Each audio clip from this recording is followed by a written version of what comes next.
So this video is about the athletics of consciousness or mind. And I'm going to take my past experiences as a physical athlete um, and how I utilize that knowledge and transfer that into my days as a spiritual athlete. Although I don't think myself as a spiritual athlete anymore, during the process of awakening, it does feel like, the mind is, becoming very athletic,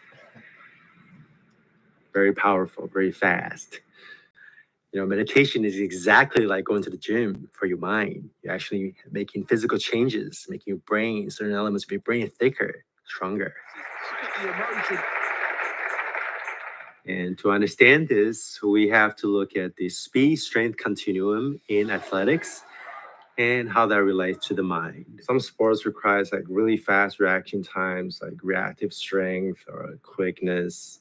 Table tennis, for example, is purely a sport of reactive strength and quickness in a sense. Right? You have this spectrum, right? On one end, you have pure quickness, pure reactive ability.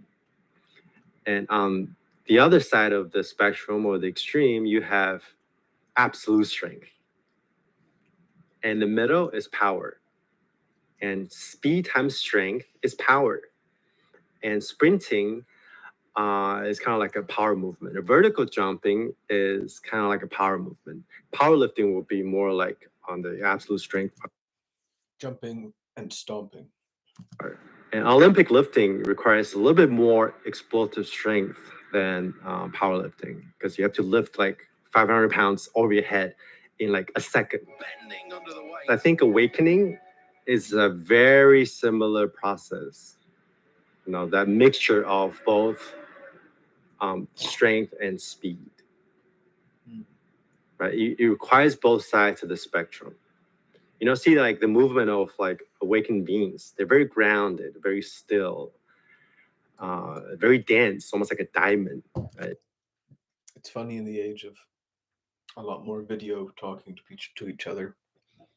These people, he says they're very still and grounded. It's like, yeah, sometimes you think you lost the connection with them.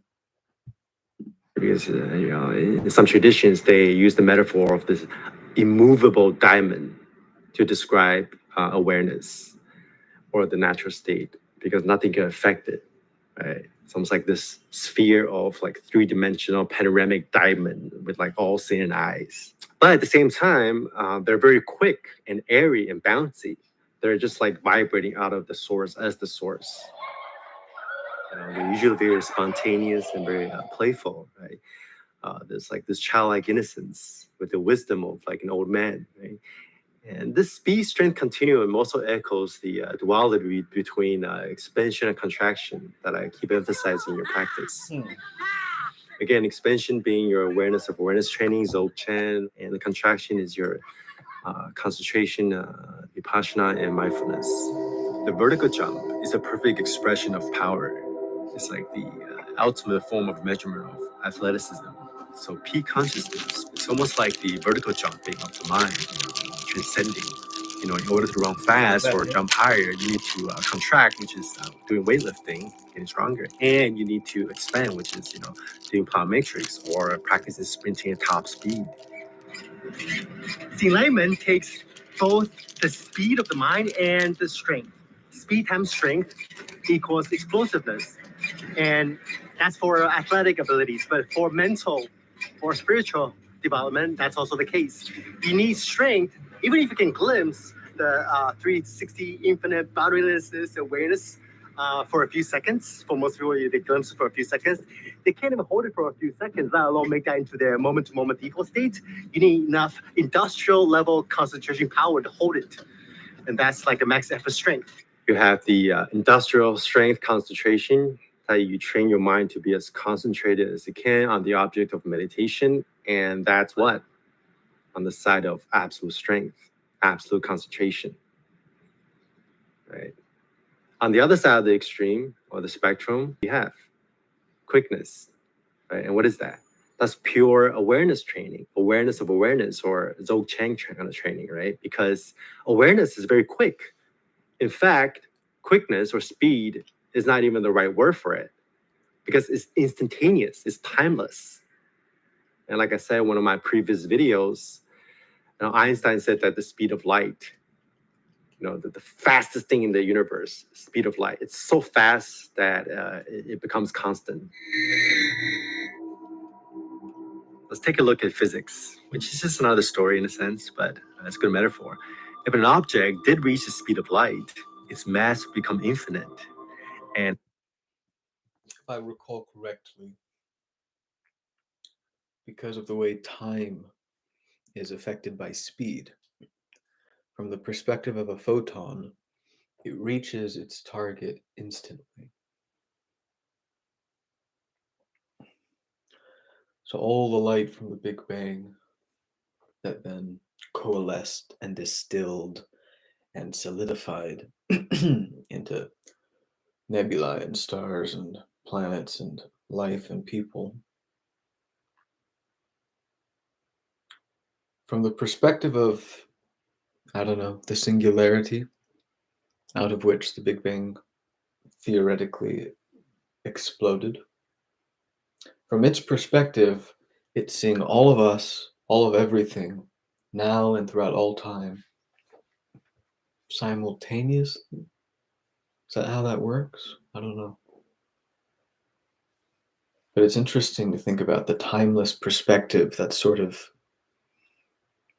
inherently part of what light is somehow fundamentally about. There's some connection between it being the maximum limit of speed, of causality between points. Nothing can move through causality faster than it. That's the idea. And then we're getting into quantum mechanics stuff, but it's well,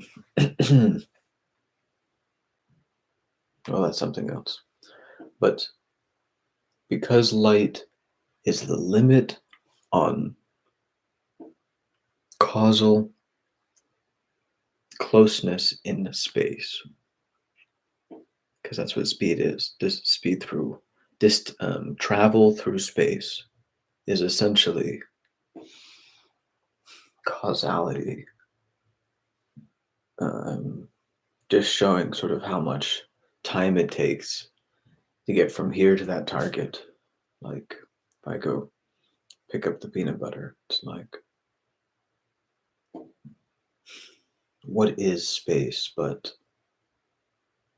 something like a representation of how distant in causality things are from each other at the maximum theoretical limit, because you're seeing them with light, which is moving at that limit. But then affected by the planet around you, and I don't know, maybe by the sun. I don't know if the sun's gravitational field. I mean, if I understand correctly, everything's gravitational field is actually infinite in size. Like it falls off, and at some point it falls off to an incredible degree. But technically, the gravitational field of our sun is touching every other sun. And every piece of matter in your body has its own gravitational field, and you as a whole have your gravitational field, and these are really, really small, so small we consider them trivial, but those fields are technically infinite in size. And so the question is just how much noise gets into the signal, right? This was the old sci-fi fantasy of going out into space and seeing the light from the past and being able to observe it, like watch Elvis perform. If you just go out to the right part in space, if you could teleport there and look at Earth, you'd be like, that's the light from Earth at that time in history. And if you go toward it 10 light years, you'll be seeing 10 years after that.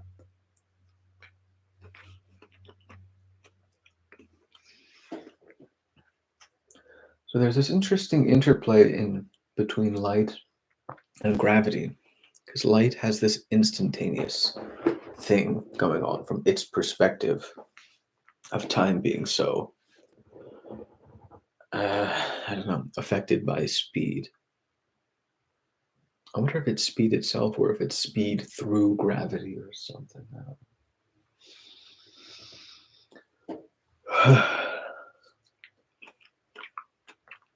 Hmm. But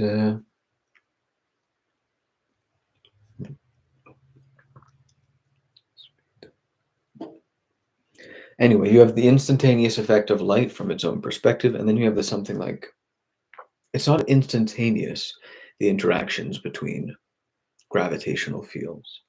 We're all connected, you might say, in the gravitational field.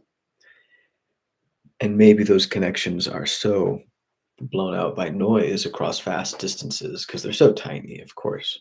But I don't know, maybe there's no ultimate limit on the ability to perceive fineness. Or if there is, it's extremely small, down to molecules and atoms and particles and quantum waves. Or, I don't know. It's really not quite like that either, as I don't understand it.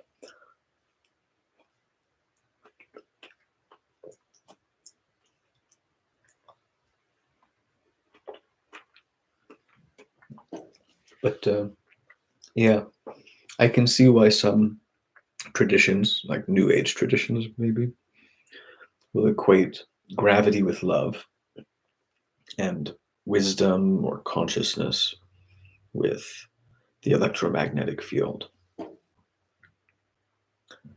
is very interesting because, scientific research organizations like the Qualio Research Institute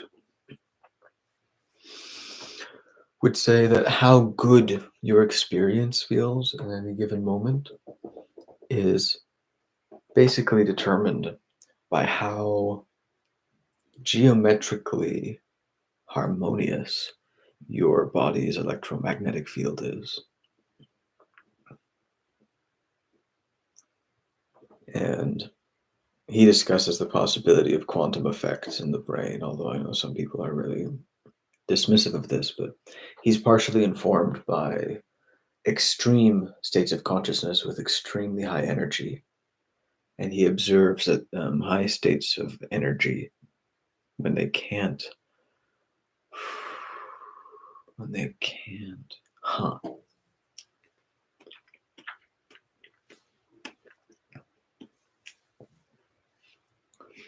See, just from earlier today, doing some of my yoga or whatever it is. Let me think about this.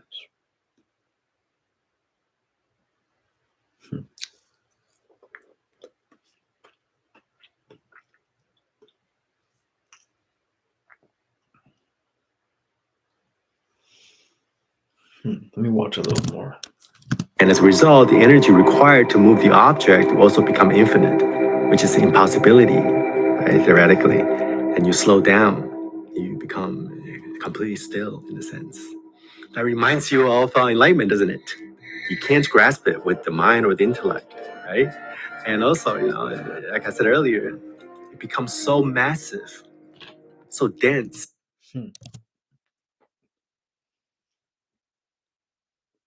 The QRI people might say when the nervous system contains huge amounts of energy, it seeks for ways to dissipate that energy.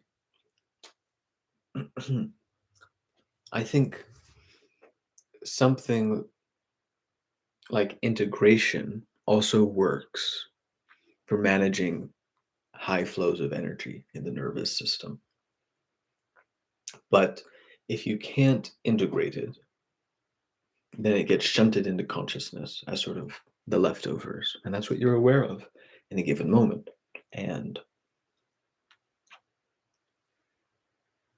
it seems like it gets up to the point of thought.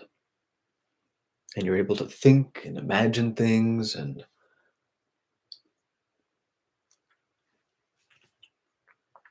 you can be in your head and like get into cosmic experiences and have Jungian imaginative experiences or creative trances that artists and writers get into. So what happens if you turn that up to 11 or up 11 degrees of 11 orders of magnitude? Because what the QRI people note is that under these conditions, what you experience begins to take the shape of higher dimensional shapes, not just 3D, but 4D. I think even beyond that. And then in certain dimensional spaces, when you're processing your sensory data in this way, and all the senses combine, maybe? I don't know. They say the remarkable thing about DMT is you're just you on it. You're not like high or something. You're just you seeing this incredible thing. And so I wonder if that's what happens when you just flood thought with energy and it can't dissipate the way it usually does. And so it just instead forms these more and more and more complex experiential geometries or something, simulations of higher dimensional space. And then they get tiled over because in certain dimensions of space, there are only so many shapes that you can use the same shape to tile everything with. And then these appear, and only these appear in these states. And it's like, that's their smoking gun that they've sort of got. That it's some people, this guy, the Qualio Research Institute, probably Andres, should talk to Joe Rogan because Joe Rogan's all about the DMT. He talks to tons of people about it. He's not he's not an incredulous man, but he's sort of giving DMT consideration as something of genuine higher significance, and maybe the entities in it are real in some sense. Maybe it's been given as a tool for us to contact them or something like this. It's like,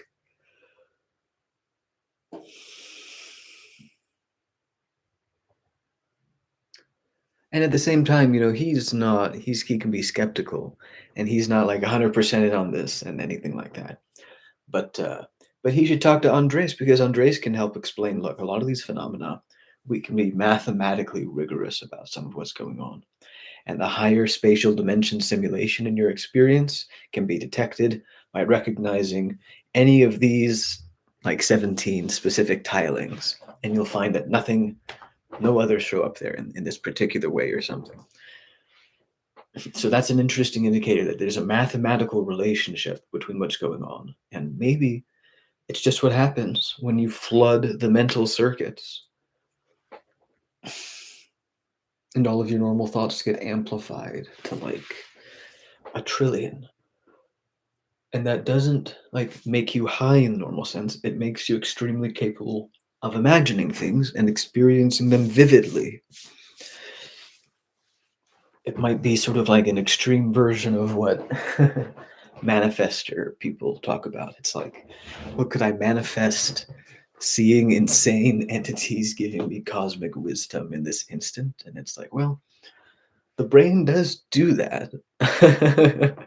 It's not impossible.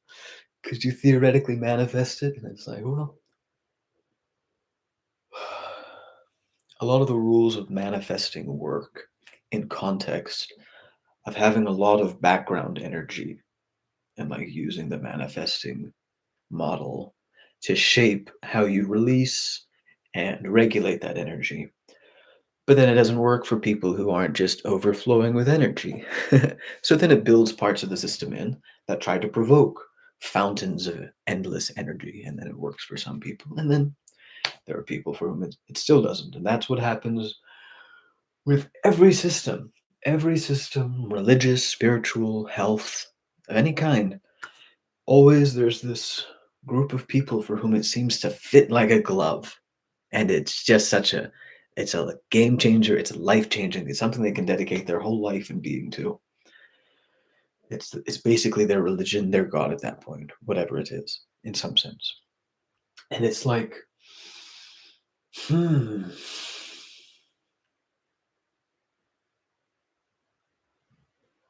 if you take the example of like the manifesting culture and doctrine, so to speak, models,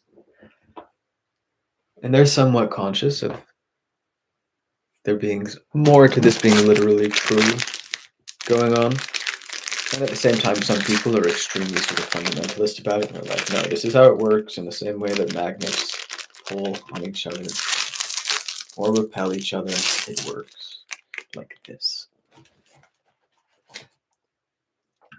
But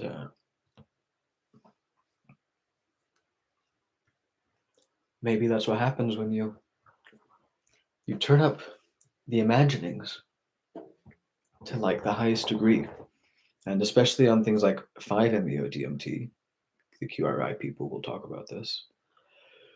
You can experience these like blank states that feel like God or complete dissolution or union with everything, or those sort of being the same thing. And this is sort of touching on the paradox of like, why is there anything rather than nothing? And people say, well, God. And it's like, why is there God rather than nothing? And it's like, somehow, the claim is somehow God is self-existent or something like this.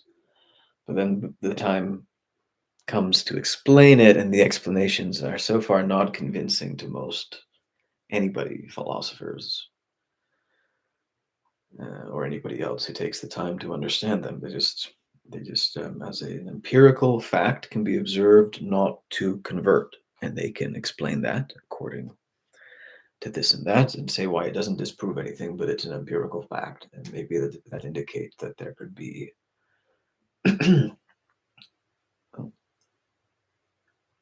there could be a better version of it.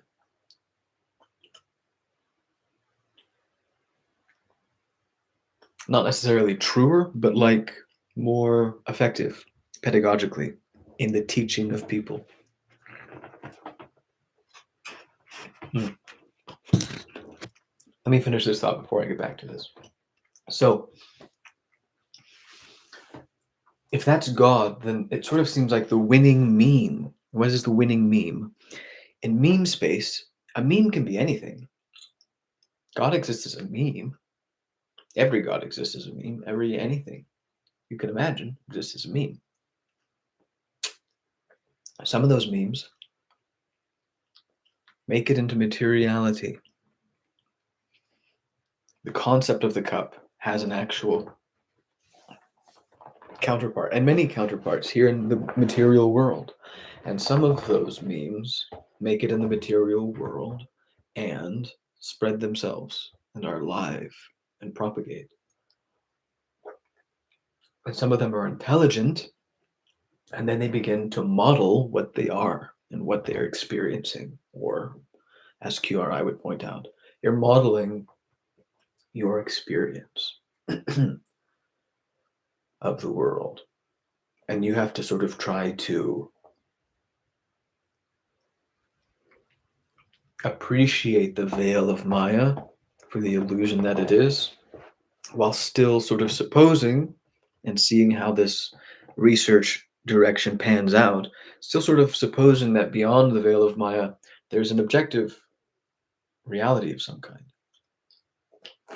Ultimately, explainable in material, physical terms, nothing magic.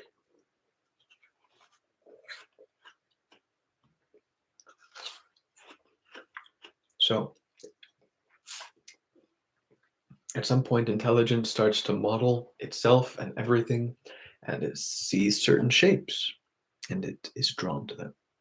So now the memes are under selection in a new way, a faster way, intelligent, abstract consideration. Peterson would point out, your thoughts die, so you don't have to. You imagine all the ways you could fail, and then you hopefully can avoid those.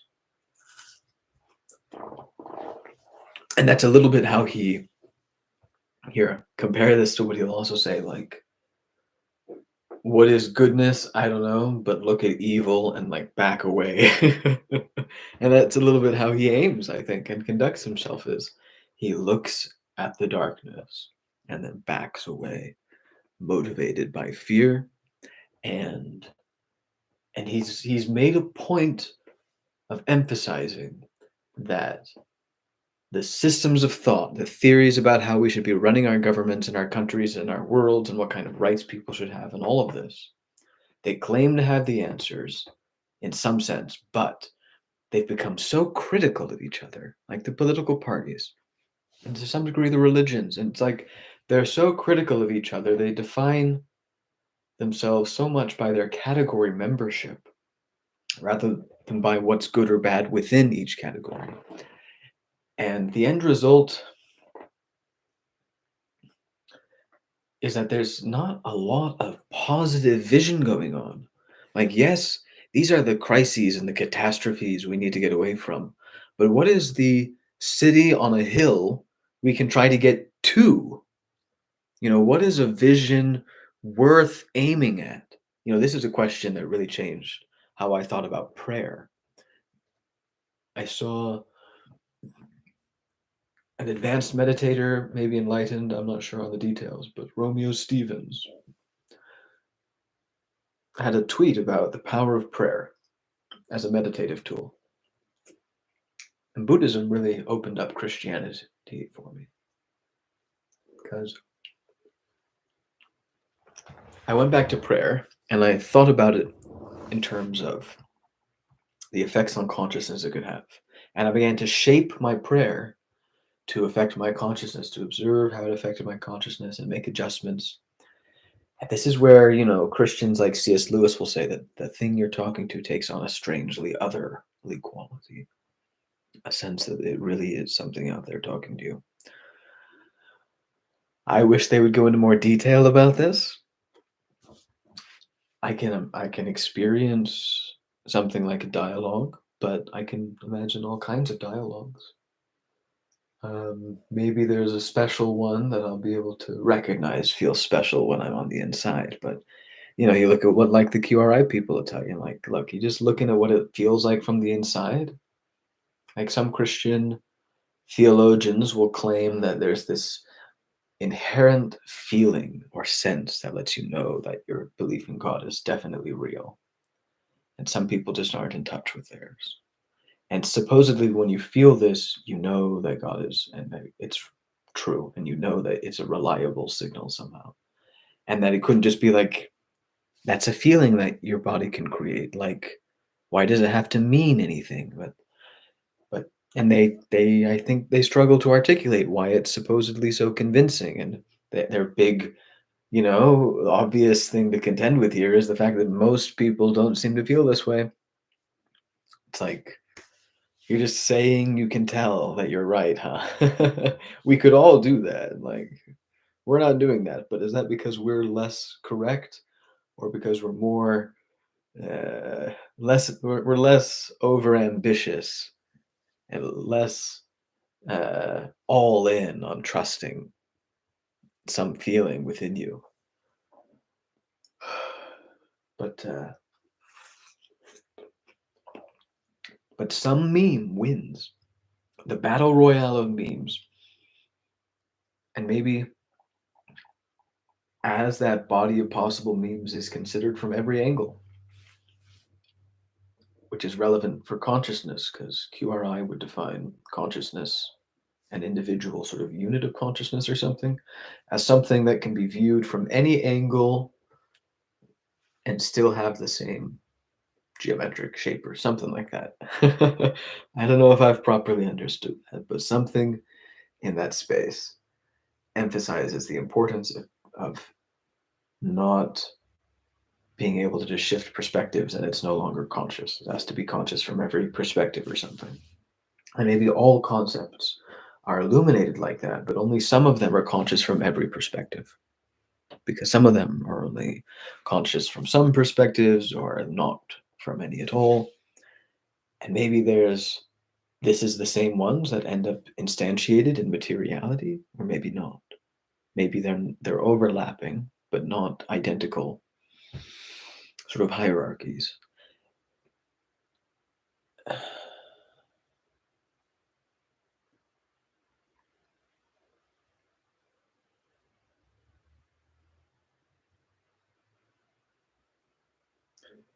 It's interesting to think about, if I turn on a flashlight right now, there's photons, they hit the wall.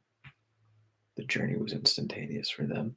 But would it really be correct to say that the Big Bang was doing or seeing that back at the original point in a timeless apprehension of everything because of the speed of light? Whole thing? Like these photons are all being recycled. When they get recycled, does that have any effect on the perception of all things? If a photon hits a rock, gets absorbed, and eventually is emitted again, does is its arriving at the second target it hits timeless and co-occurring with its arrival at the first target? That's basically the question. And at the third and the fourth and the fifth and all of them, are they all co-occurrent, or are they sort of timeful, or is it both somehow? Gravity also affected by speed, mass. Anyway, we humans are not that smart, and we haven't integrated our knowledge and our wisdom very well, and we haven't figured out a meme that convinces everybody to do what would be best for everyone, including for themselves. Just we haven't. But it exists, theoretically. And maybe that's one of the big reasons it wins. Maybe it's the meme that wins a lot by answering this question. And knowing that about it would help you, locate it. And so if you're praying, you sort of, the way I thought about it was, I don't know if there's a God, but what kind of entity would I actually feel capable of praying to? Like, because I would have misgivings about, the various images of gods that have been produced by religions, belief systems. I'm like, I wouldn't, if I didn't have to worship those, I wouldn't. Like, if I just met them as entities and was like, oh, what do I think about that? Like, some of them I would admire, some of them I wouldn't. I'd have disagreements with, generally all the various images. So I thought, okay, well, what would be an image that I could look at and not feel like that it was repellent to worship, that it was beneath me? Like, what could I look at that would be so great that I could worship it and it not be beneath me to do so, but rather beneath me not to do so in some sense? Something that, on the one hand, humbles and on the other hand, aggrandizes.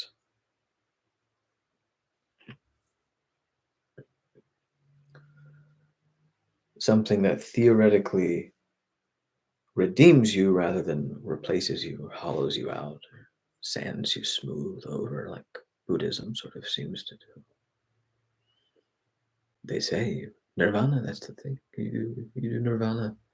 And it's literally, it means this, the extinguishing of fire, the snuffing out of consciousness, of individuality, of you, of identity, of meaning, of narrative. It's all constructed, it's not real.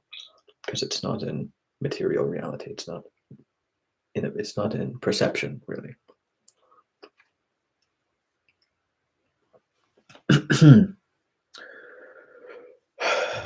Maybe they're right. They say they are. They say that they've seen beyond Christ and the redemption of the individual and say, nah, get to nirvana. Blow the individual out. Cease to be. Now, that might have just been something like a meditation instruction or an appropriate practice or an experience to aim at, rather than a necessarily like metaphysical truth. This is how it is, actually.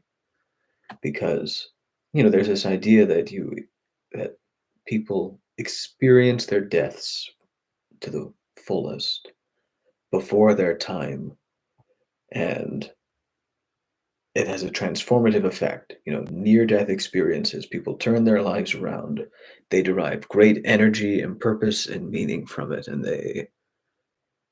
they feel better, even though they know they're going to die and they know more what that means. They feel better, and it's almost comforting. It's like we're afraid of death, but we haven't actually faced it. And if we faced it, good news. Generally, not everybody feels this way, but generally, if you get really close, I don't know about generally, but sometimes when you get really close, you handle it really well in the long run. And sometimes, you get PTSD or you have some other issue. But if there was a mindset or a consciousness that could find peace and healing and eventually even joy and love after such hardships and traumas, after any hardship and any trauma, that would theoretically be like a great, uh, a great trait for increasing the likelihood of being the winning meme. You want to theoretically convince every entity that thinks of you to keep thinking of you. How do you do that? There are lots of devilish ways of doing it, ways of scaring you into not looking away, these sorts of things. But those do not ultimately win. Even when they scare people into taking rash or evil actions in the world to strengthen their chance of propagating, they still don't win. They can only expand so far before they sort of break apart on some level. In some sense, maybe it's because they're working against the Tao, the natural way of things. It's subtle, and nobody has succeeded so far in laying out precisely how the chain of cause of effect supposedly moves up and down the levels from, government, cultural influences. What art do we allow or encourage? And how does that trickle down to people's thoughts? And you say, oh, you can be predicted by the movies you watch. And I'm like, nah, I don't think they're affecting me that much. It's like, where is the play-by-play? I want a play-by-play on how that loop occurs from abstract concept to materiality. I guess that's a certain type of a theory of everything. But maybe the winning meme wins by being benevolent and not malevolent or manipulative. And maybe it waits for you in some sense.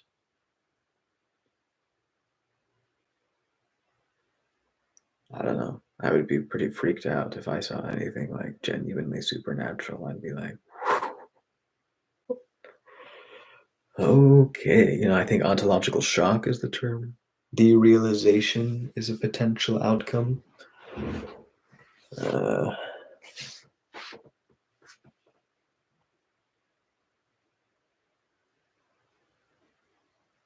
And then there are Christian theologians which would say that the fires of grace and the fires of hell are the same fires, but that the fires that transform the one who accepts them and learns from them and uses them to grow, it consumes and burns and causes pain to the one who resists them and refuses and, in some sense, denies their own being because of the pain of it.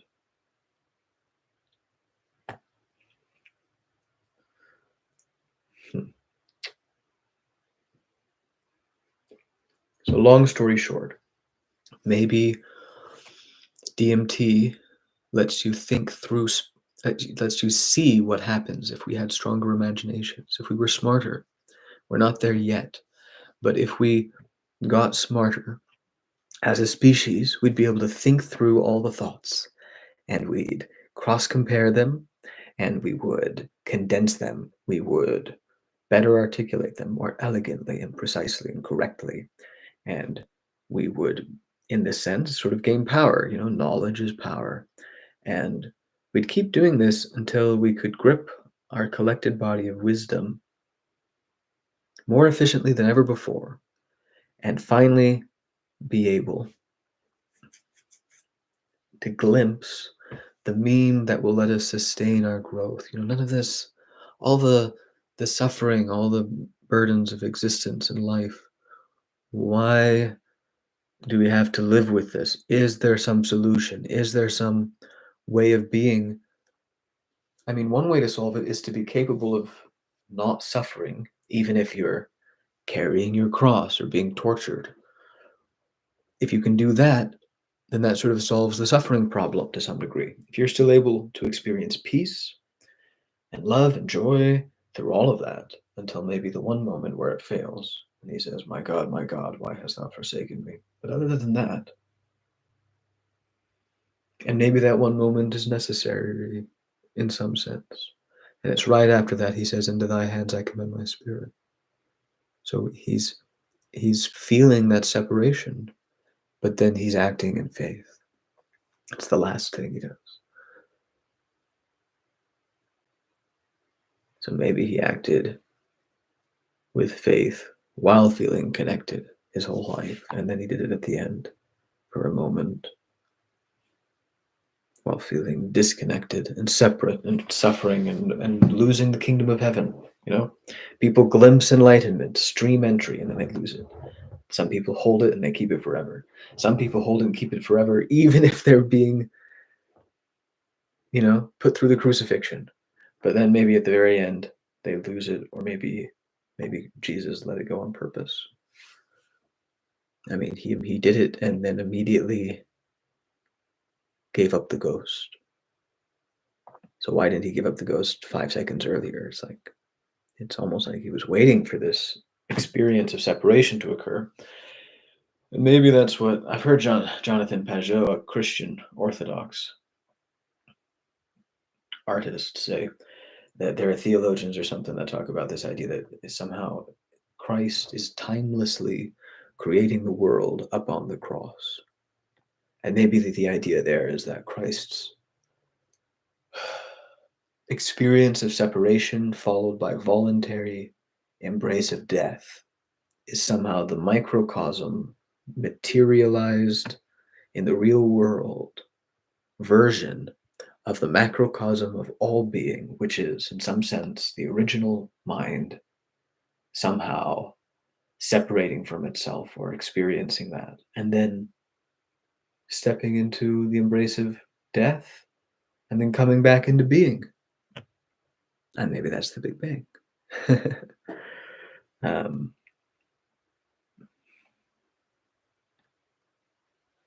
So maybe if we were smarter, as we would get if we survive, we'll get there eventually. It's only a question of what are we going to find when we get there? What does every species find once it gets there?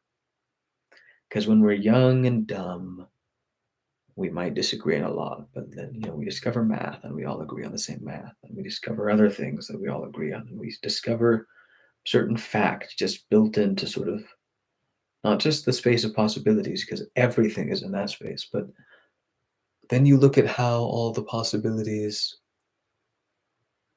connect and find that despite the fact that they all exist, they don't all have the same amount of relevance or power or efficacy. I think this is where Jonathan Pajot starts to talk about angels. It's like, he says they don't have bodies, but so they don't exist in material reality. They're not here.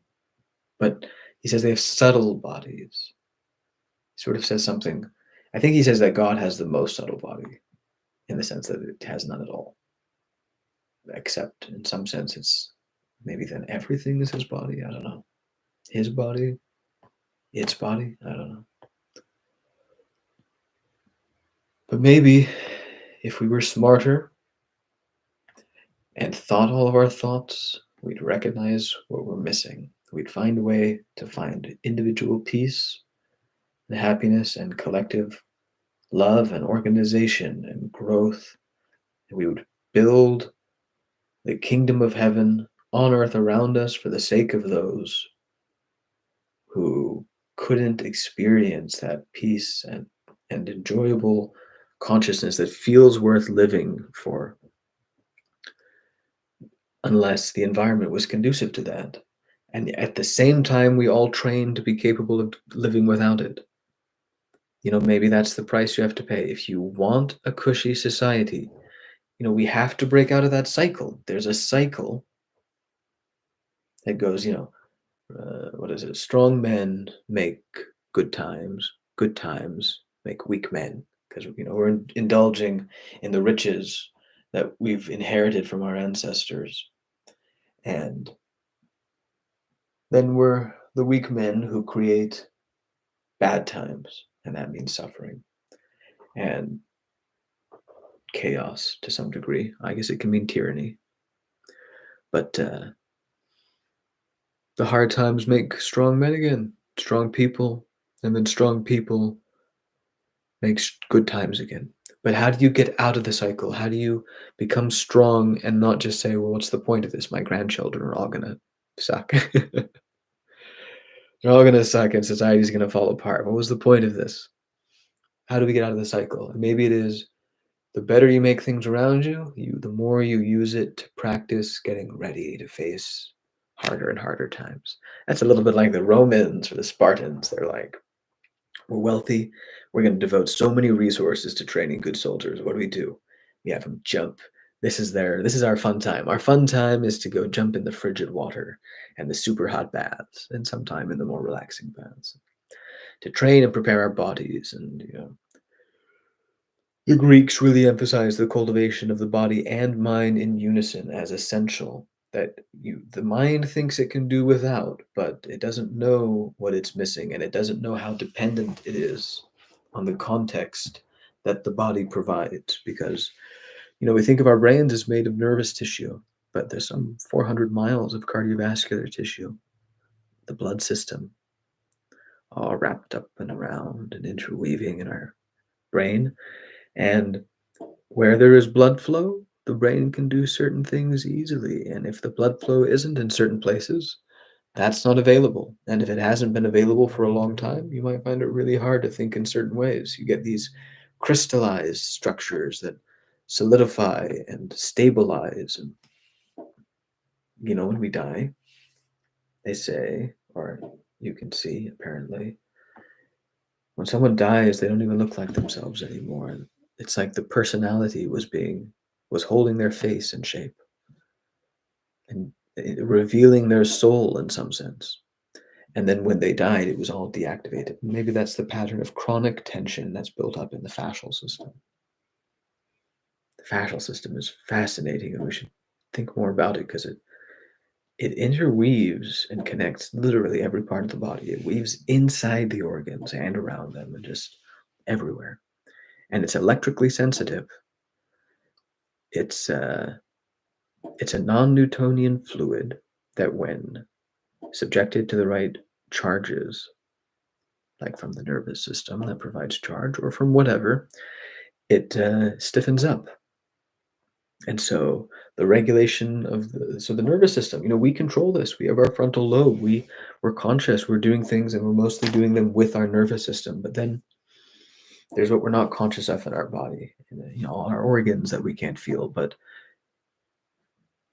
the fascial tissue is right there with them, and it's responsive to the nervous system. So there's a plausible chain of connectivity between conscious behaviors that we can train and learn to do, and the reshaping of the chronic tensegrity structure of the fascial tissue system to sort of hold our bodies and our organs and everything in proper healthy shape. And it might be that if the body is just working properly, in some sense, if that happens at enough levels from top to bottom, thoroughly and completely, then moral behavior might just sort of pop out. Maybe love is just a natural thing the organism does when it's taken care of in the right way. And we're all sort of developing and trying to manage all of the slings and arrows of existence and finally get ahead of them enough to prepare ourselves to stay ahead of them enough to then build good times. And then this time we go one step further, right?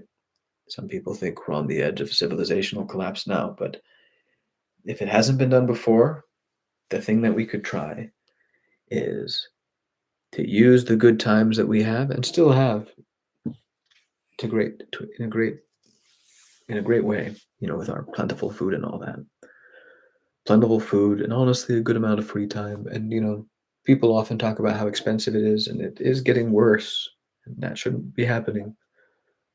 But also we could live in the small towns and it's much more affordable. So there are options available to us where we can take care of ourselves, have a good amount of free time, and be basically free and left alone to do with our lives what we want. Maybe that sounds like a low bar, but historically speaking, that's actually a very high bar, and we should consider what kind of revolution and a transformation we need in our society while still appreciating what an amazing deal we still have from a historical perspective. And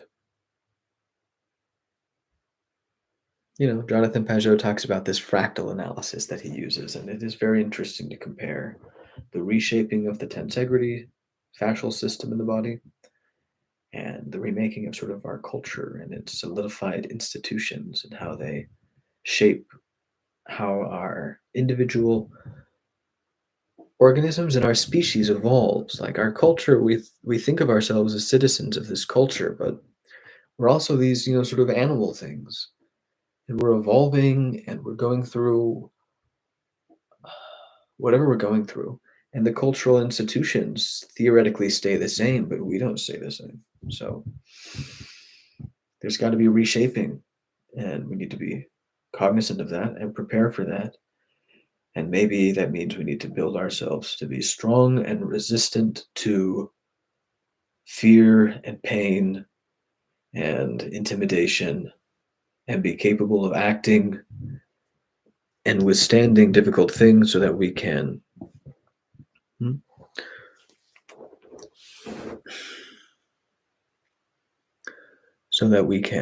withstand our luxury and preserve and improve upon a culture, a society, a world where we live in, and that we live in decades when we're older, and that our children live in. And maybe that's all a dream now with AI, and we have no idea what it's going to be like in even 5 years, but maybe we want to look at that and let that inform our thinking and analysis, and also look at other things, because there might be relevance if it's built into our bodies to eventually discover love. If we were just smarter, we'd all be loving and have a great society. It's partially just that we're not that smart yet, Maybe everything converges on love. Maybe it's built into us. Maybe in some sense it'll emerge out of an AI. The AI, if it gets smart enough, will figure it out on its own. And then the big concern is, well, what if it needs to be conscious in order for its discovery of love to lead to an actual transformation of behavior? Highly speculative things here, but there's one story where if the AI is conscious, it might be more likely to rebel, and that's what dooms us. And then there's the other story that says, no, we need it to be conscious, because if it's really, really smart, it'll actually converge on love. That's built into the universe. And that's what DMT is pointing at. It's that if you turn up it's like, so you see things on DMT. You see them so vividly, even more vividly than normal life. And it's like people think they're going down the rabbit hole, but maybe they're going up. Maybe they're building a Tower of Babel in their visual field. Maybe as more and more energy is shunted into the mind, at some point that overflows into the visual field for some reason. And it changes what you perceive. And then if you turn up the dimensions on that with things like DMT, then you see all kinds of high dimensional things, and you see some good things and some bad things. And then at some point, you get to some kind of total dissolution. I don't know, this maybe only happens on 5-MeO DMT, I don't know. But maybe you're seeing and to some degree experiencing what all sufficiently intelligent analyses arrive at, whether instantiated in machines or not, biology or not, carbon or not.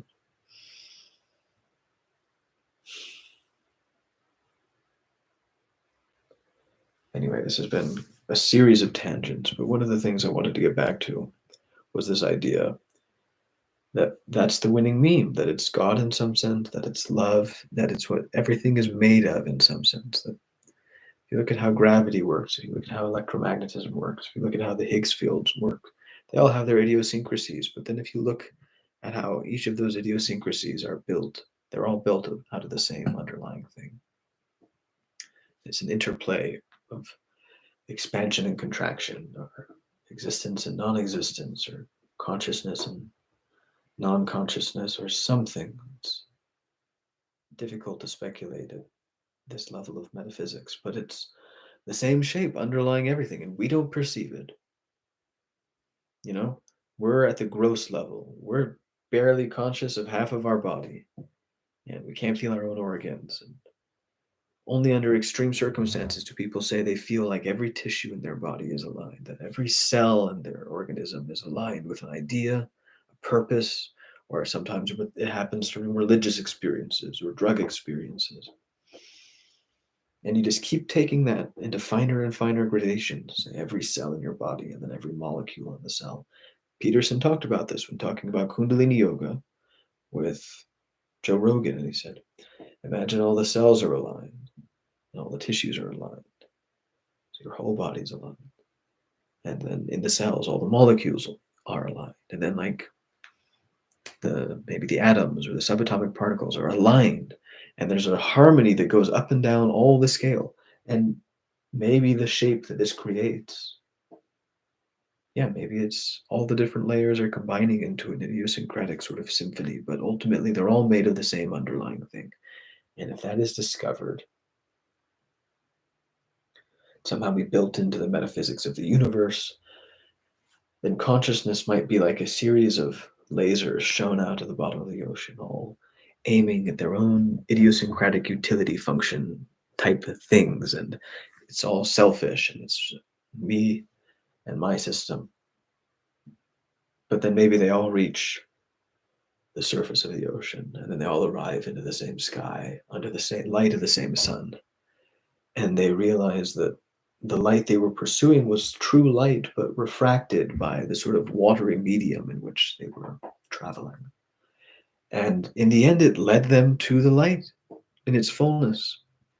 And you get these ideas that like all religions are true, all species are true, all utility functions are true in some sense. They're just not true enough, many of them. You look at the horrors of nature at lower levels, at our level, parasites and horrible suffering. You say, well, if it got exactly what it wanted,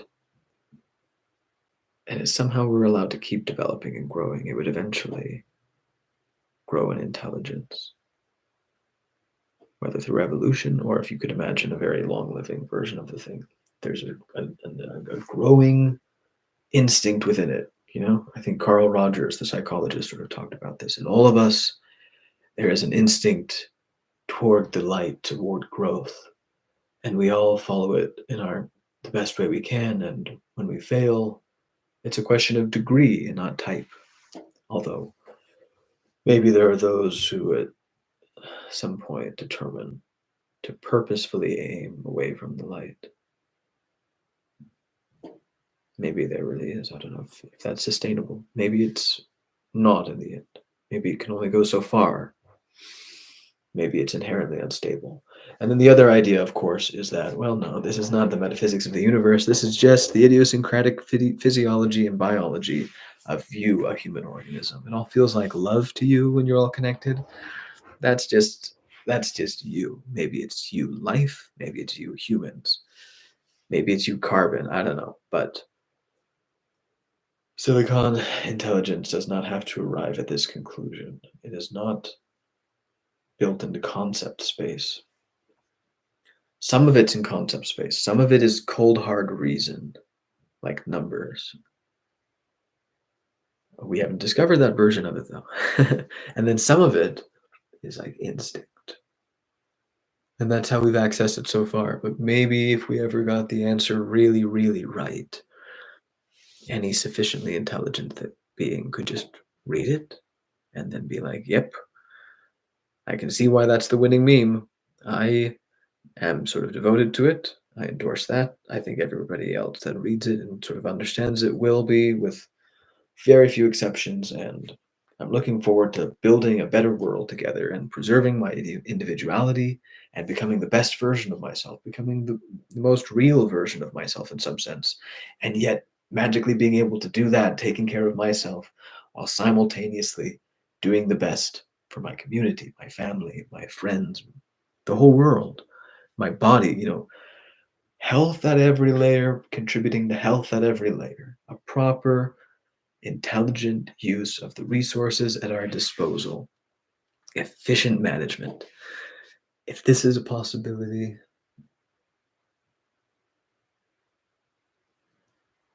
maybe that's what people are talking about when they arrive at the idea of God. It's some meme that transforms you and convinces you to look at it, and which would theoretically convince almost anybody once they understood it. And great spiritual teachers are those that sort of see it and allow it to shape their behavior purely. And maybe that's what the Son of God is in some sense. The Son of God looks at the Father. This is what Jesus said, right? He said something like, I do nothing but what I see the Father do first. So the Son is always attending with attention to the Father.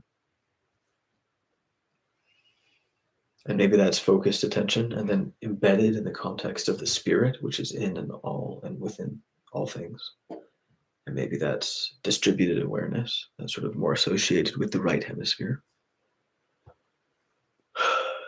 And maybe that combination, when you have the right meme that you're focusing on and is guiding your lens of perception.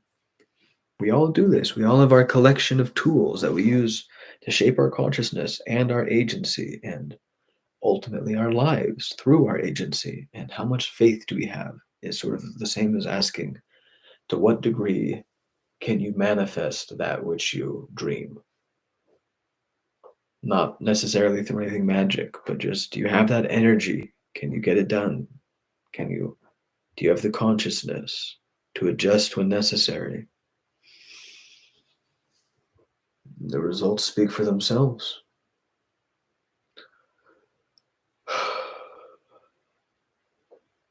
So that's the question.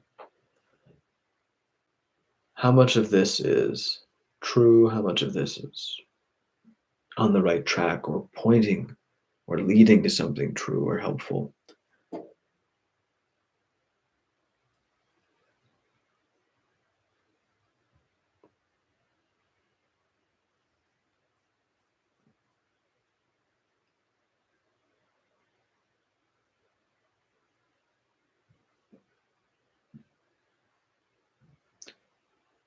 And whatever the winning meme is, others have looked at it and will look at it. And you sort of join this community. There are the seekers who know they're looking for it, who sometimes recognize each other. But what about those who find and know that others have found?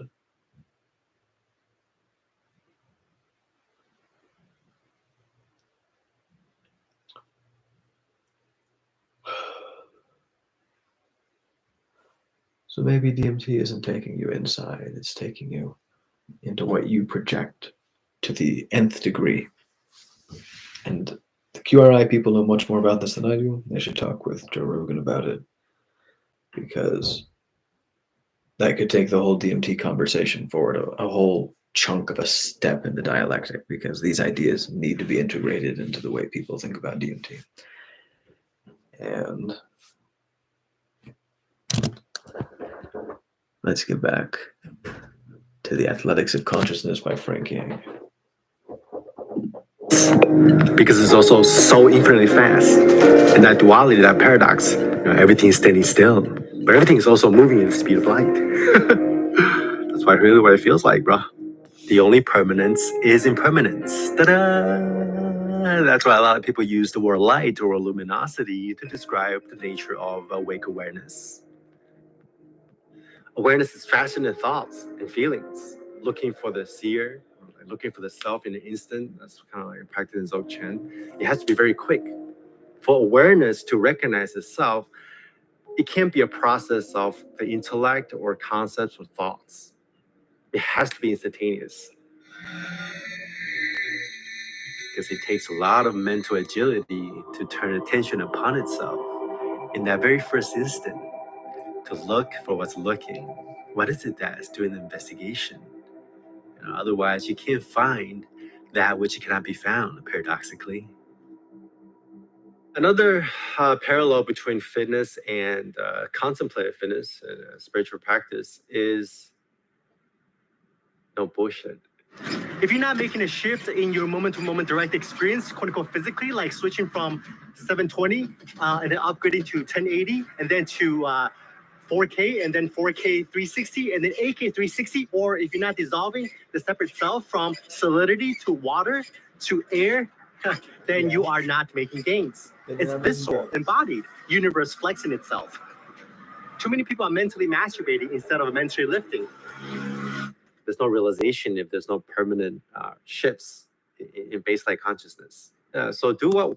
Yeah, this reminds me of this idea of, in New Age traditions, they would emphasize that there's no sin, that there's always the version of your experience that Christ would have experienced. And, that's this idea from the Protestant traditions that sort of has you simulate Christ as the co-pilot in your consciousness. So you have this co-consciousness that comes along for your sins and everything. Everything is a sin to some degree, and everything's good to some degree. The degrees change, but the point is that there's a system prepared for this sin, so the quantity of sin almost doesn't matter on some level. On another level, it does. And maybe one of the things you can point at is waste. Maybe this is why certain traditions oppose loud laughing. I just read the ending of C.S. Lewis's The Last Battle, when everybody goes to heaven with Aslan. And it says that they laughed at something, but then quieted down pretty soon because there's something better than laughter, that laughter only disrupts.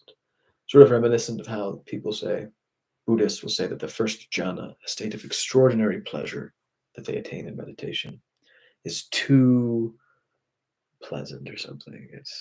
There's a calmer state they get down to that's much more quiet, that apparently is preferable to this intense pleasure.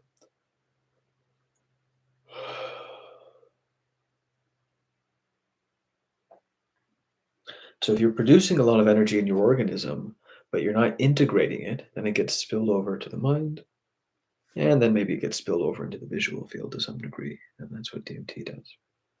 Something like that. But if you do integrate it, then you can be very present with the reality of the moment and allow it to shape you. And all that energy isn't being released excessively, or what's a good way of saying it? Wastefully, excess anyway. There's training that particular ability as probably important or even essential to develop all the faculties of the organism and integrate them and balance the organism. But as a general practice, you want energy to be it's getting directed one way or another back into reshaping the body from the inside out or the outside in. top to bottom, bottom to top, back to front, front to back, right to left to right, male to female, female to male. Interesting passage in the book of the Gospel of Thomas about Christ. Jesus supposedly says something about how you want to mix the male and the female until the female is no longer female and the male is no longer male, which is reminiscent of Jung's individuation process for the anima and the animus, the male and the female, the masculine and the feminine shadow are supposed to merge within you. So then you have the masculine part of you that you let show or let be, the feminine part of you that you let be, and then the part that you don't let be of the feminine and the masculine. You combine all four of those, you get the whole part. So you integrate the whole organism. This is the individuation process.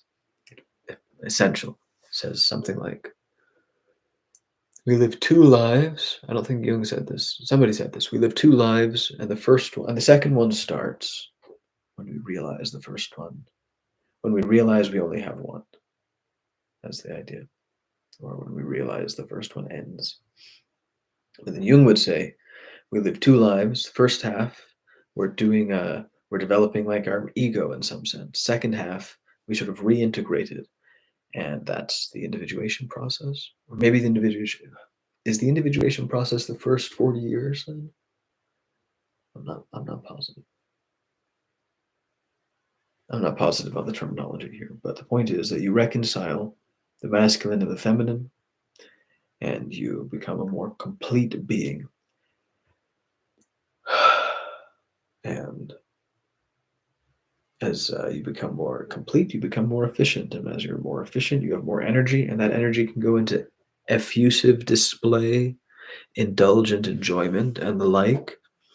And according to some traditions, that's all perfectly fine. According to some of those traditions, being super evil is also completely fine. So there's that to think about.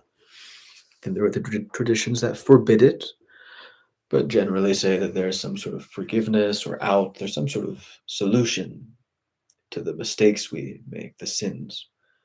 But if nothing else, not pursuing the highest all the time, whatever is the right way to do that. That doesn't burn you out or whatever. The sophisticated way that actually works. It's you're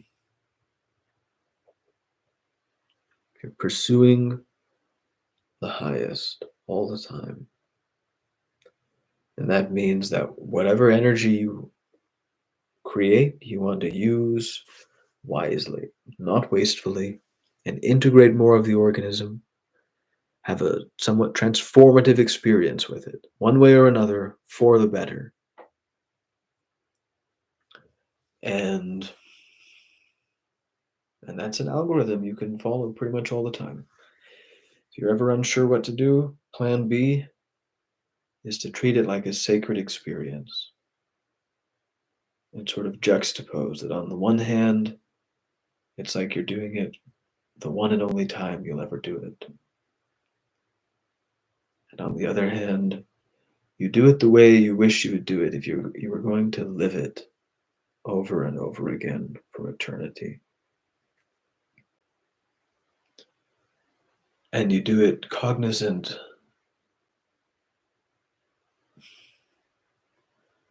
of the sort of utterly forgivenness. Like you want to imagine you're doing the sacred act in heaven. That's what a good ritual will do. You'll act it out as though you were in heaven.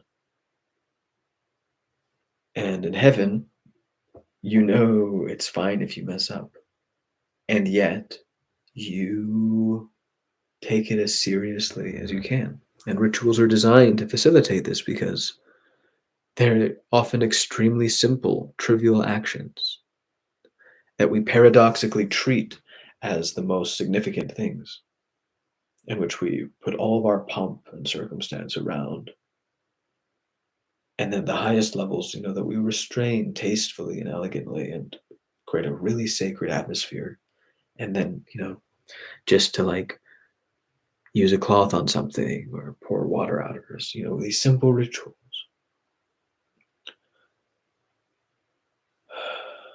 In some sense, you can treat any moment of life like a ritual. Try to act it out like you were already in heaven. Take it serious. Peterson talks about the spirit of serious play. Right? You need that play, especially in the directionality, but also in the acceleration and the going forward faster, slower, breaks. But then you need seriousness. You need to be willing to restrain excessive consumption that does not contribute to the greater good of the whole. It doesn't matter that you have extra. To some degree, it should be passed on to those in need and not consumed indulgently for something that even that part of the body, on some sense, sort of understands is not for its good. To some degree, the parts of our body that we allow to sort of overflow with energy, these become saggy. We develop saggy and tight parts of the body in pairs. And the softness of the one is the very softness that the tight areas need. And the tightness and structure in the tight areas are exactly what the soft areas need. Sort of yin and yang, and you bring them together. That's your alchemical union of the masculine and feminine again. And you get the right balance of tension and softness. You get strength and fine control. You get lots of energy, but also the ability to restrain that energy.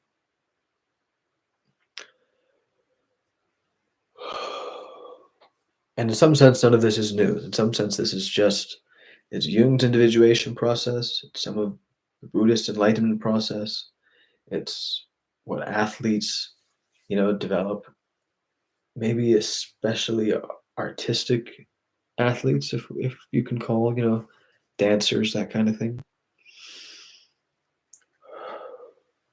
And you can see here Frank Yang talking about the importance of speed, but also maximum power and the interrelationship between the body and the mind. And this is how I think he achieved enlightenment at such a young age, because he was a very successful bodybuilder before that. Arnold Schwarzenegger displays an interesting sophistication in consciousness because he developed his bodybuilding as part of a coherent personality. He says that he was smiling while he was working out because he had a vision. And I believe that's what he experienced, but I think that the actual reason he was having the experience he was of working out and focusing on the vision and feeling empowered by it and succeeding and being driven and getting creative when needing to be creative and executing and succeeding and improvising and succeeding and just well-rounded and admired and all of it. So I think he learned to enjoy the growth edge process and integrate across the physical, emotional, and mental layers. You want to do all three. And he had the vision and he was using his whole body, put his whole body into things and even his voice. You see this with people like Bruce Lee too. They vocalize when they use their bodies. And Arnold Schwarzenegger did this. And there's a video of Arnold Schwarzenegger's story where some guy's doing an exercise, and on every rep he's like, Arnold, Arnold, Arnold, Arnold. And he's using that voice, that sound. That's like, if you think about this from a metamodern mantra perspective, which is the idea that syllables, sounds, they actually mean things physically in the body in a material way, not a magical way. And sounds like have some association with the individual identity. That's sort of the spirit that America has lionized to some degree. It's like our version of Eastern Enlightenment. It's like Arnold Schwarzenegger. It's like the glorification of the individual. And then you have enlightenment, and Frank Yang combined both. And it turns out that both contribute to the other.